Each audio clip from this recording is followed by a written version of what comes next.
Anyway, when it comes to Serena naman, meron din ako mga bangkero na nakakwentuhan dati. Taga rito kasi kami sa Zambales. Meron ako mga nakakwentuhan dating bangkero na nakakita na ng Serena. At merong isang bangkerong nakakita ng Serena na ang description nila ay parang humanoid. Nakakatakot daw. Daw ha, ayon lang sa kanila. Humanoid siya na mukhang isda na tao talaga. Hindi siya parang Little Mermaid na attractive or what. At ang isa sa kanila na parang may talagang tunay na may close encounter sa kanya is hindi na nagsasalita ngayon.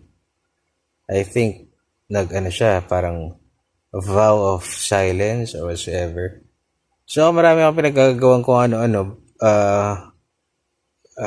Parang trip-trip ko lang ng mga content sa YouTube, etc. Comedy usually or whatever. Pero in reality, I do believe